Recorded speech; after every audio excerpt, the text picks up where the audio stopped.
Ay dito ano, 32 inches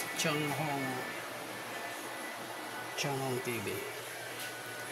Wow, standby. Ang sira niya ay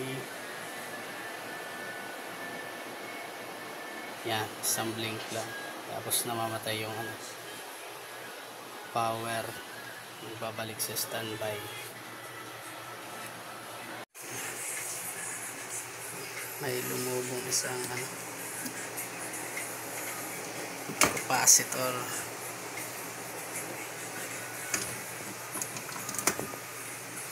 Palitan na capacitor ito isa. Yan, napalitan ko na. Try natin kung gagana na.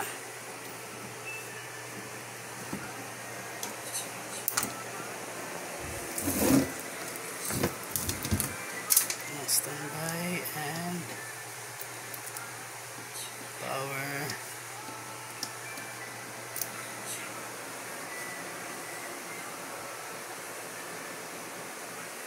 Ganon pa rin. Sukatan natin ang voltage dito sa 118 ay na regulator.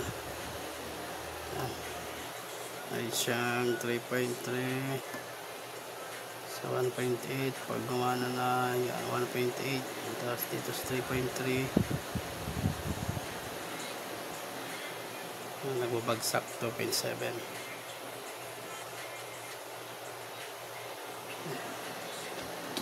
Magandang paraan pa yung ano ginawa ko. Yung pinakasira niya po yung 3.3 volts sa regulator bumabagsak na ng 2.8. Kaya ginawa ko dyan, convert na lang ako ng MOSFET na 3.3 volts para stable yung supply ng 3.3 volts. Tapos kinating ko yung IC dito, yung connection circuit papunta dito sa IC. 3.3 lang yung pinalabas kong voltage. Yung 1.8 okay pa naman. Ite-testing natin.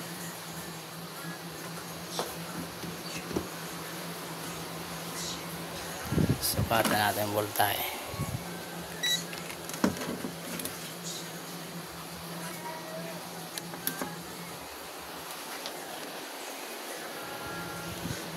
Ito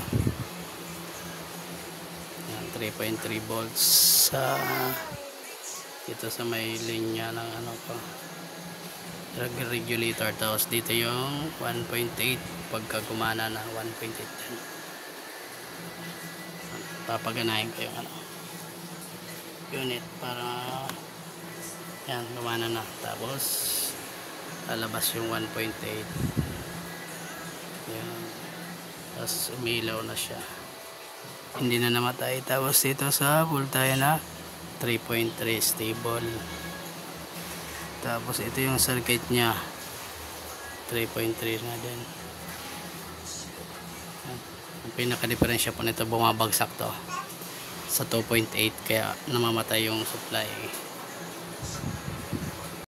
Tingnan natin yung picture. Yan, kasi may damage na din yung ano, pero pwede pa yan. May mga guwet lang na ano, maliit yan, pero goods pa yan. Goods na goods pa yan, pwede pa.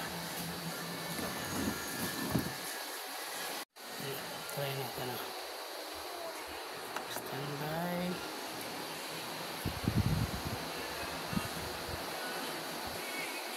Changhong ano, may damage ng malakunti pero pwede pa.